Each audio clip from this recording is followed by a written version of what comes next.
Yo tout le monde, c'est l'Espanade et aujourd'hui on se retrouve pour une nouvelle vidéo. Donc vous verrez dans cette vidéo, j'ai essayé de faire du montage sur mes vidéos GA. Donc déjà là, il y a 3 GA, ok. Et j'ai essayé de faire du montage, donc dans cette GA, vous allez avoir quasiment 20 fights. Hein. Je pense qu'il y en a 8 plus 7. Ouais, il y a 20 fights, je pense. Parce que j'en ai fait 5 sur cette war, 6, 7 sur la prochaine et 8 sur la suivante. Donc 20 fights en 20 minutes, c'est plutôt solide quand même comme truc, ça fait plus d'une fight par minute. D'ailleurs, là, une fight de 10 secondes, hein, ça explique 2-3 trucs pourquoi il y a autant de fights en si peu de temps. J'ai essayé de faire du montage, du coup, sur mes gameplays, pour essayer de faire en sorte que les vidéos de GA y ait plus de combats et moins de bureautique. Et par bureautique, j'entends les moments où on met les boosts, les moments où on se déplace et tout ça. Et du coup, j'ai essayé de faire le montage. N'hésitez pas à me dire si ça vous plaît ou pas, mais ça m'étonnerait que je le refasse. Pourquoi? Parce que j'ai essayé quand même de laisser un minimum pour que vous voyez les bornes. Donc ici, par exemple, Arcus, vous l'avez vu sur le déplacement précédent. Voilà, c'est le mini-boss 19, vous l'avez vu dans le mouvement.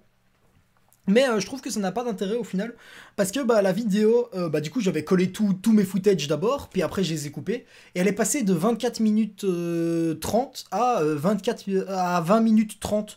Donc on y a gagné littéralement 4 minutes, et ça va peut-être couper beaucoup de trucs dans les gameplays, et tout ça je suis pas nécessairement un grand fan du résultat que ça a donné, donc voilà, cette vidéo de war, j'ai décidé quand même de l'éditer comme ça, parce qu'ici, va y avoir 3 wars, sachant que les 2 prochaines vidéos de war, à mon avis, il y en aura 2 chacune. Comme ça, on aura genre... vous avez voir une 2 qui était en même temps le petit journal de MCOC, où j'ai donné les infos.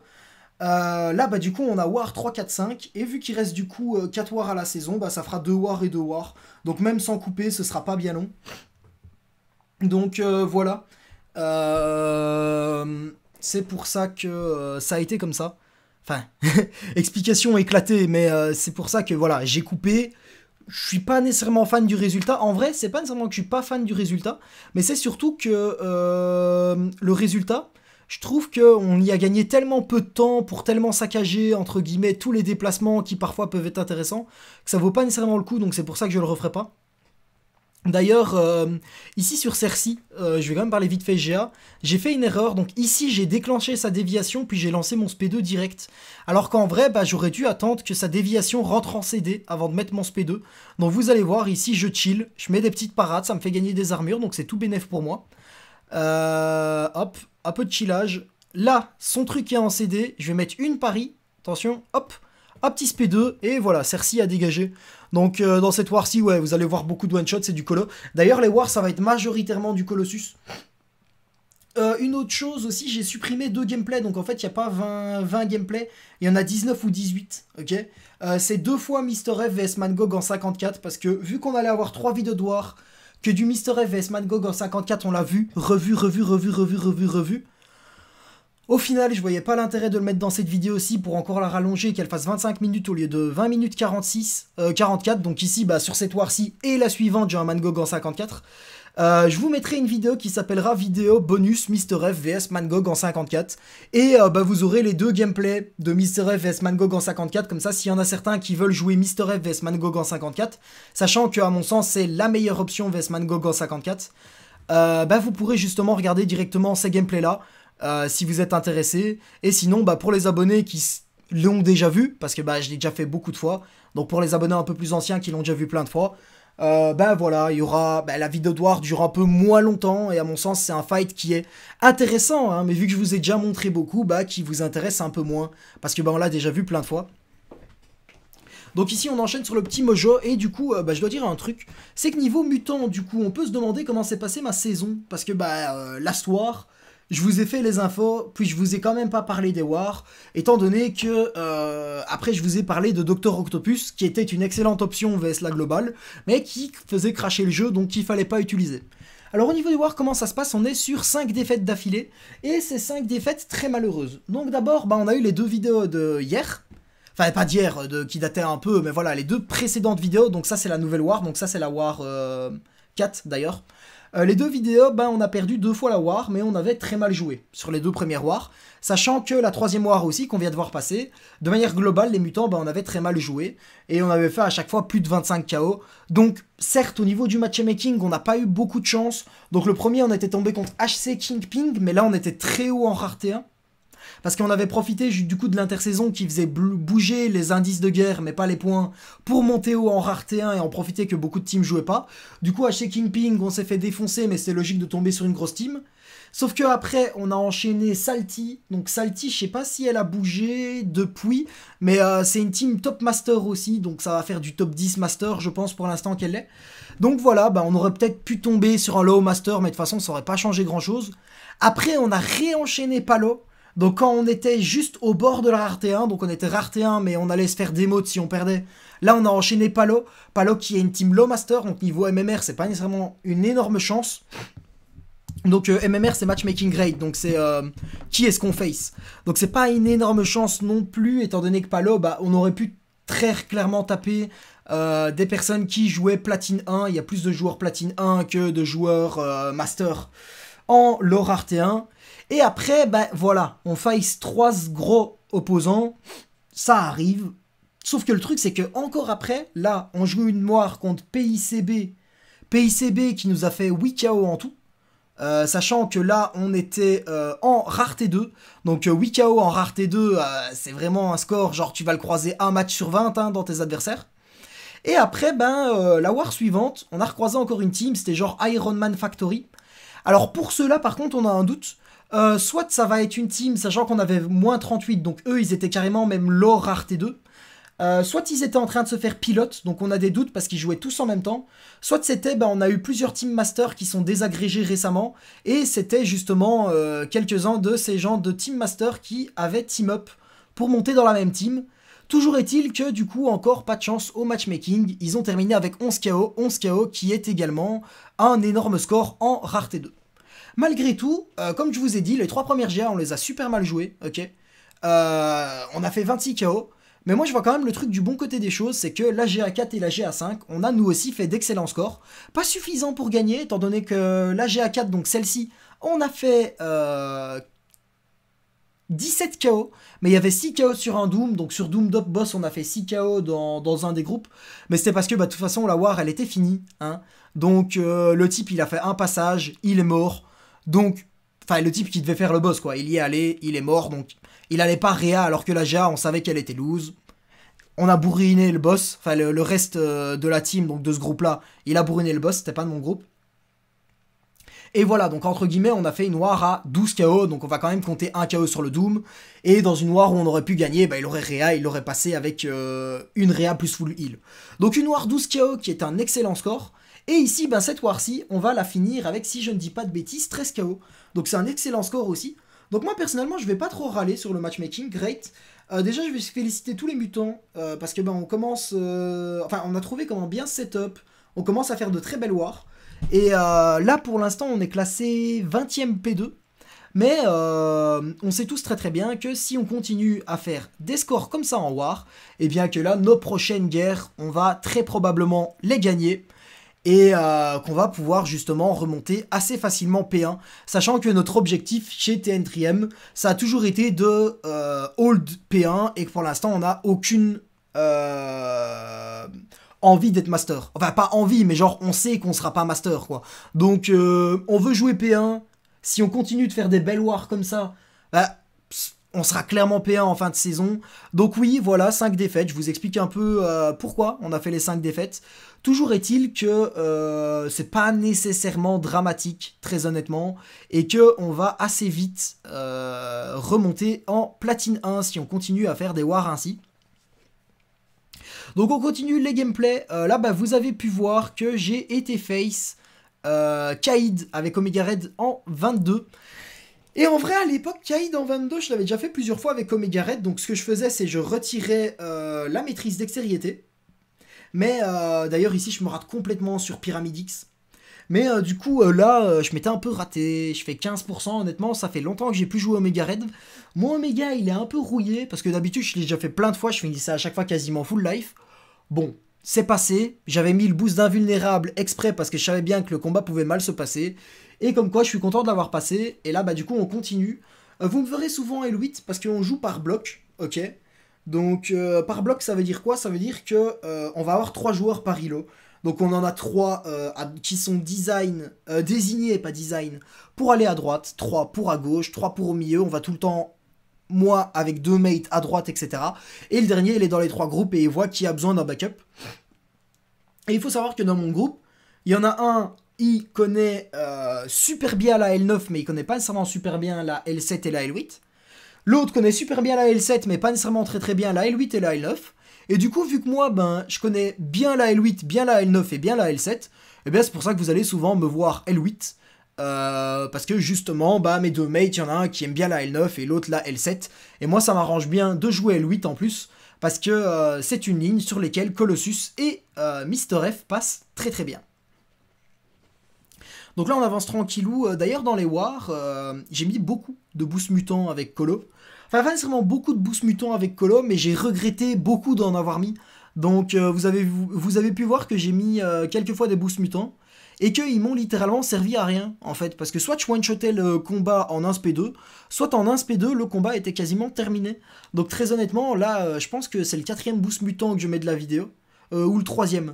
Et que dedans, il y en a, je pense, eu qu'un seul de nécessaire, qui était celui que j'ai mis début de cette war, je pense. À part ça, bah voilà, du gameplay Colo classique. On explose les têtes. Colo passe bien en vrai sur les persos de l'agglo. Mister F passe pas du tout sur les persos de l'agglo parce que vu qu'ils sont immunisés à la réduction de régénération, et qu'en plus Mister F a tendance à faire crash quand il est contre l'agglo, mais même s'il faisait pas crash, bah, vu qu'ils sont immunisés à la réduction de régénération, bah au final qu'est-ce que ça va faire? Ça va faire en sorte qu'on va partir sur le combat et que l'adversaire va avoir en permanence 4, 5, 6 debuffs sur lui, où il va avoir free régène de volonté, étant donné que d'habitude, ben, on inverse ces debuffs.